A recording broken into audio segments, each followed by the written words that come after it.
Okay, so linking clients into household. I am not sure how many of you do this, but it is a feature that's available to you in Infonet. If you have any funder, or maybe you just want to know internally, not only how many individual people you served, but also how many households you served. You can actually electronically link those clients in Infonet. And to do that, I'm going to click on clients.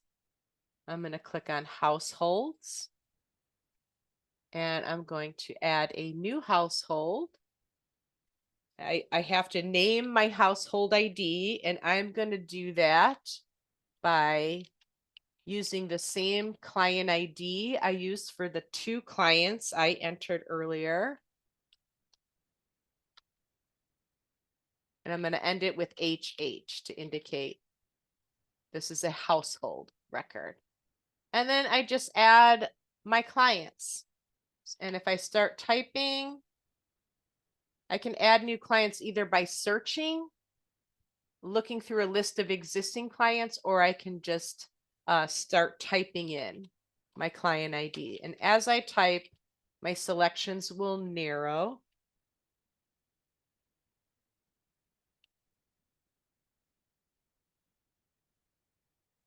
Okay, so I'm going to select this client. This is what I entered earlier, the victim client.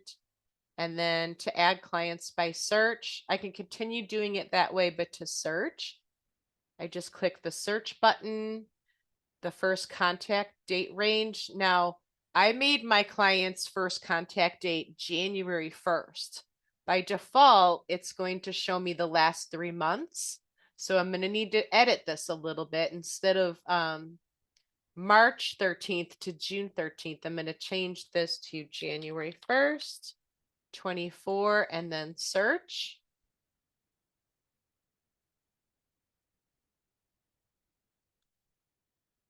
Okay, and my VPN just kicked me out. All right, I'm going to switch to my direct connection so that we aren't slowed down. Okay, households.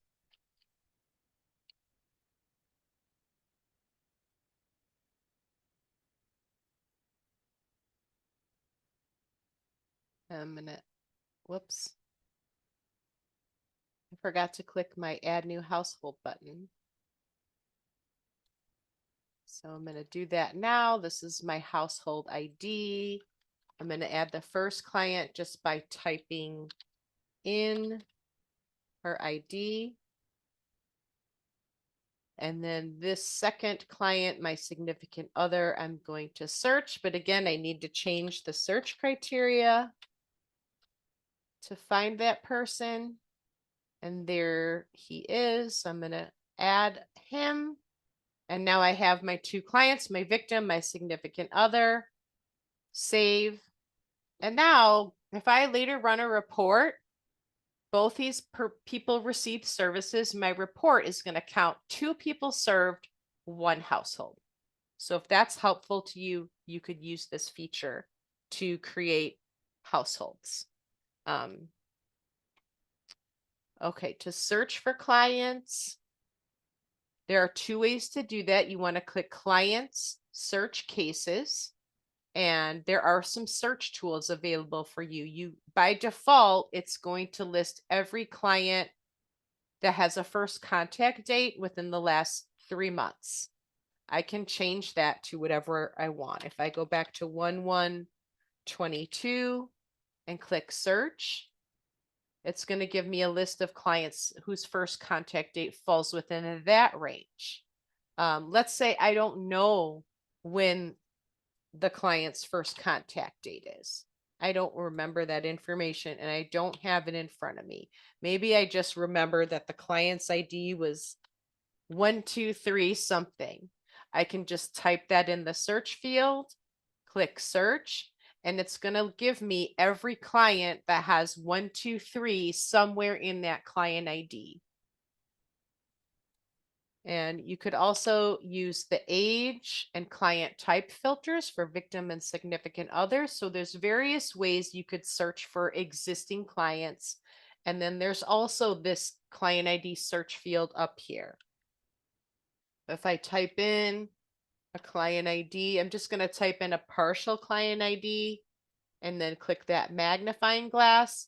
It brings up the same two clients because both of them have that partial ID in their number. Sometimes I get asked how to edit a client ID, which you can do. So I'm going to bring up my significant other client. Let's say I made a typo or something when creating this client's ID number.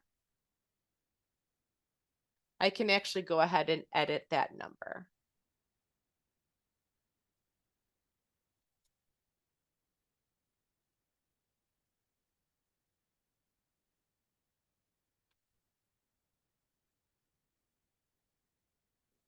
And to do that, I want to click this client summary link in the upper right corner.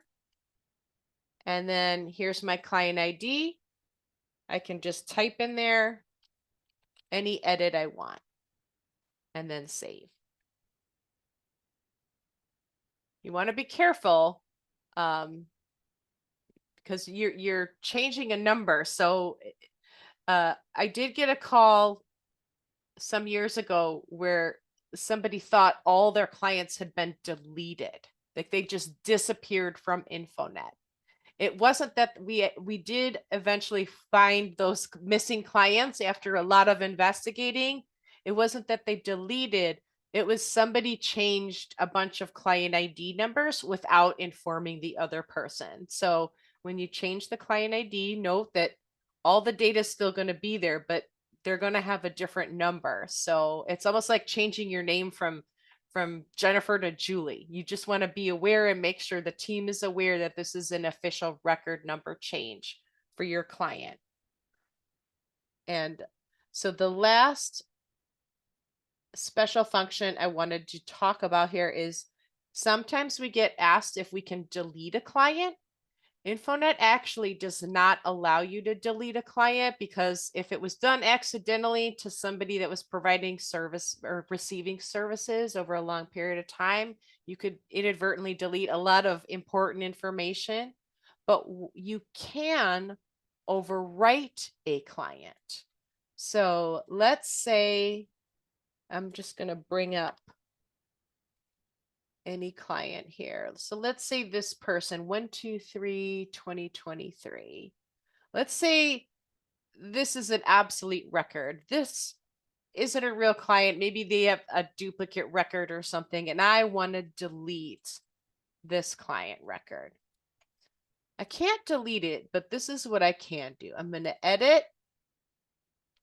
I'm going to edit their client ID.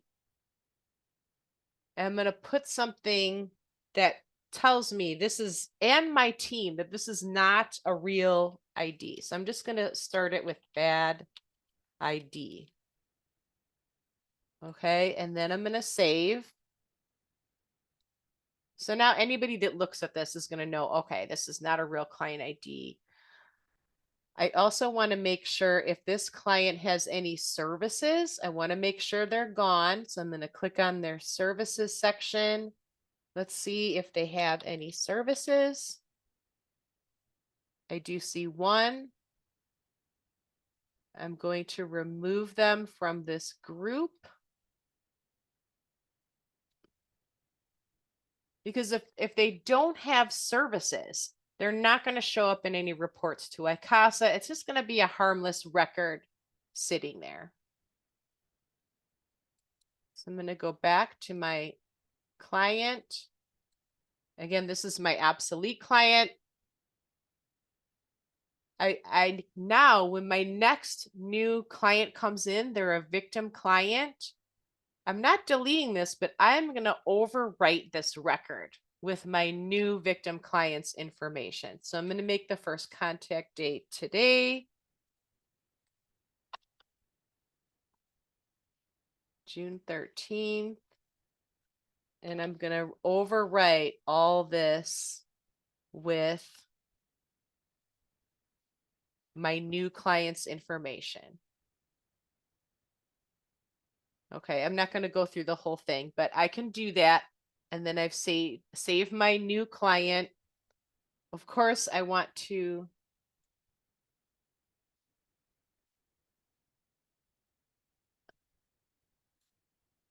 I don't know why. I don't understand this error at the moment. First contact date must be before. Okay, I don't understand this error. I haven't seen this before. Hopefully this will not happen to you. I'm just going to do what it says to get through. And I'm also going to edit their client ID again because this is the new client I'm overwriting with. So I'm going to say this is 23. I'm going to save their new client ID. So that's how you can get around not deleting a client ID. You're not really deleting them, but you're overwriting them with the next new client that comes in. The other option is you can always email info.help and ask us for assistance and we can delete it from our end. But that's a task that's not likely going to be high on the priority list if we're really busy. So just know you might have to wait for us to complete that.